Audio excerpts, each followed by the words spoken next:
Hello dear students, welcome to VV education services Bhopal. आज हम unit first का fourth topic risk management sources cover करेंगे। तो सबसे पहले हम देखेंगे कि रिस्क मैनेजमेंट सोर्सेज होता क्या है।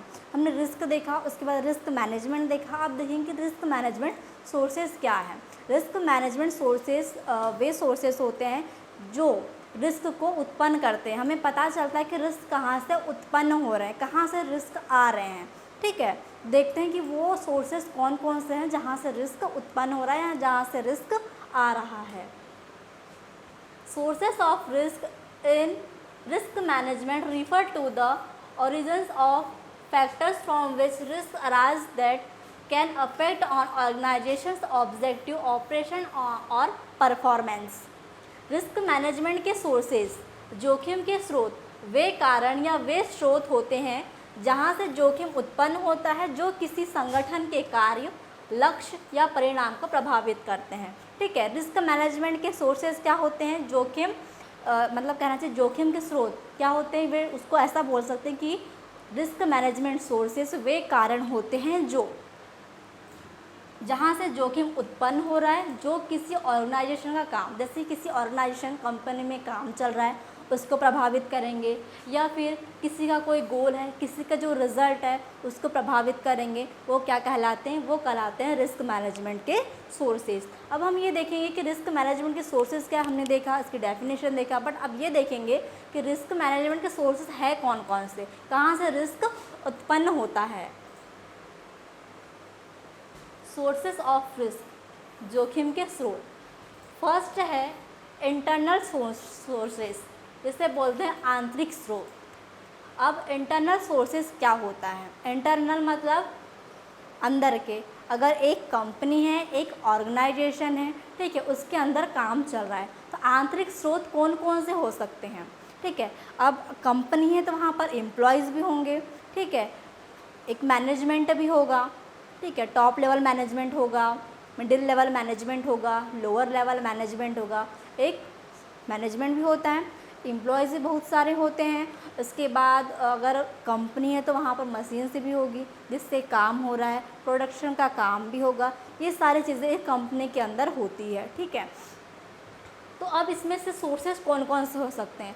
अब एम्प्लॉय काम कर रहे हैं, अब एम्प्लॉय काम कर रहे हैं तो क्या हो सकता है, उनसे जो मिस्टेक हो रही है, मान लो किसी एम्प्लॉय से क्या हो रहा है, डाटा क्रैश हो गया या डाटा एंट्री गलत हो गई, तो वो भी क्या है, वो भी इंटरनल सोर्सेस है, किसके लिए, रिस्क उत्पन्न करने के लिए। ठीक है, एम्प्लॉय मिस्टेक, मशीन फेलियर। अब प्रोडक्शन का काम चल रहा है और क्या हुआ, मशीन ख़राब हो गई, मशीन काम नहीं कर रही, तो वो भी क्या है, इंटरनल सोर्सेस है किसी रिस्क को उत्पन्न करने के लिए। तो दो चीज़ हमने क्या क्या देखा, employee mistake and machines failure. और भी बहुत सारी चीज़ें होती है जो एक कंपनी के अंदर होती है और जो क्या कर रही है, रिस्क को उत्पन्न कर रही है। ठीक है, अब सेकंड सोर्सेस है एक्सटर्नल सोर्सेज, मतलब बाहरी स्रोत। बाहरी स्रोत कौन कौन से हो सकते हैं। अब कंपनी के अंदर की चीज़ें हमने देख लिया कि कोई कंपनी है, अंदर में काम चल रहा है, प्रोडक्शन हो रहा है, मैनेजमेंट है, एम्प्लॉय काम कर रहे हैं, तो उनसे कौन सी मिस्टेक हो सकती है कि मशीन ख़राब हो सकती है, डाटा क्रैश हो सकता है, एम्प्लॉय गलती कर सकते हैं, कोई काम पे नहीं आ रहा है, कोई छुट्टी। ये सारी चीज़ें क्या होती है, कंपनी के अंदर की होती है जो रिस्क को उत्पन्न करती है। अब एक्सटर्नल में क्या हो सकता है, एक्सटर्नल में जैसे मान लो मार्केट कॉम्पिटिशन, रेगुलेटरी चेंजेस, क्या हो रहा है, मार्केट में कंपटीशन बढ़ रहा है। ठीक है, आप जिस कंपनी में काम कर रहे हैं या जिस चीज़ की आपकी कंपनी है उस कंपनी का और भी कोई कॉम्पिटिटर आ गया, ठीक है, तो क्या होगा, ये भी क्या एक एक्सटर्नल सोर्सेस है किसी रिस्क को उत्पन्न करने के लिए। फिर जैसे रेगुलेटरी चेंज क्या हो, कैसे हो सकता है, अगर वहाँ की जो नीति है वो चेंज हो जाती है, वहाँ की पॉलिसी चेंज हो जाती है, तो वो भी क्या होगा, वो भी उस कंपनी के लिए एक्सटर्नल सोर्सेज का काम करेंगे जो रिस्क को उत्पन्न कर रहे हैं। फिर थर्ड है फाइनेंशियल सोर्सेज। फाइनेंशियल सोर्सेज क्या हो सकते हैं, हाई इंटरेस्ट रेट। अब आप कंपनी में काम कर रहे हैं या कंपनी चला रहे हैं, तो उस कंपनी के लिए क्या होगा, जैसे मान लो आपने उस कंपनी में, उसके जो कंपनी का मैनेजर है उसने अदर कोई काम स्टार्ट करने की सोचा, और काम स्टार्ट करने की सोचा है तो ज़रूरी है कि वो कहीं से लोन लेगा या फिर अदर कोई काम करेगा। अगर उसको लोन लेना हुआ और हाई इंटरेस्ट रेट रहा तो क्या होगा, उसको वहाँ पर लॉस होगा और जो रिस्क का कारण बन सकता है। फिर क्या है, revenue loss.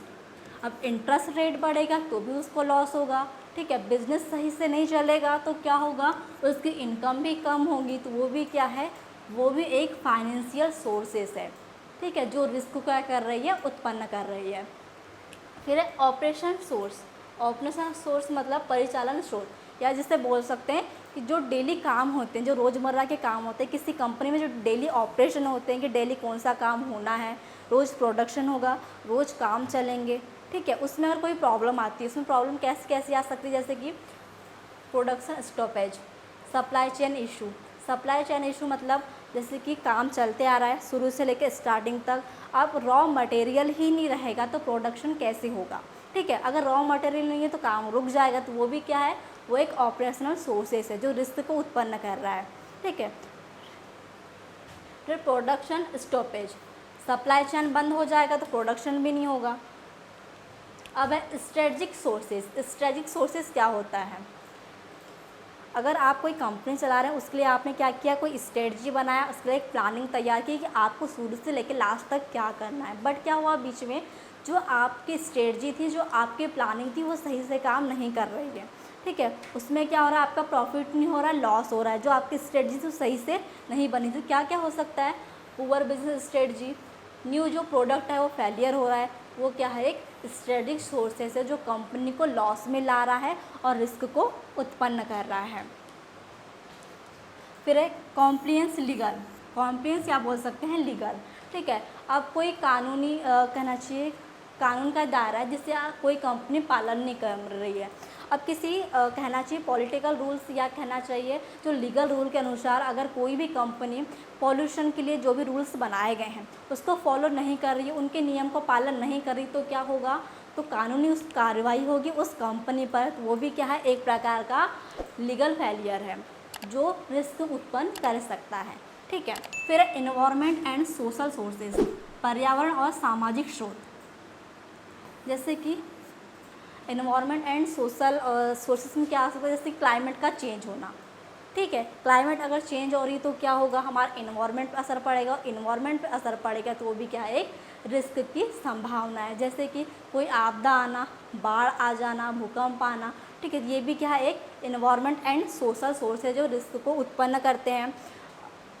Public health crisis, जैसे कि कोविड-19 का आ जाना, उसमें भी क्या हुआ था, सारी चीज़ें बंद हो गई थी, किसी का काम सही से नहीं चल रहा था, तो वो भी क्या था, उसने भी बहुत से प्रकार का एक रिस्क को उत्पन्न किया था। तो कई कारण हो सकते हैं जो रिस्क को उत्पन्न करते हैं, जिसमें हमने कितना इंटरनल सोर्सेज देखा, एक्सटर्नल सोर्सेज देखा, फाइनेंशियल सोर्सेज देखा, एनवायरनमेंट एंड सोशल सोर्सेज देखा, कॉम्प्लियंस लीगल सोर्सेज देखा, स्ट्रेटजिक सोर्सेज देखा, ऑपरेशन सोर्सेज देखा, जो किसी ना किसी प्रकार का कोई ना कोई रिस्क को उत्पन्न कर रहा है जो डेली रोज़मर्रा के काम में यूज़ होता ही है। ये क्या कर रहे हैं, रिस्क को उत्पन्न कर रहे हैं। तो यही थे हमारे रिस्क मैनेजमेंट के सोर्सेज, ठीक है। आई होप आपको ये टॉपिक अच्छे से समझ में आया होगा। Thank you very much.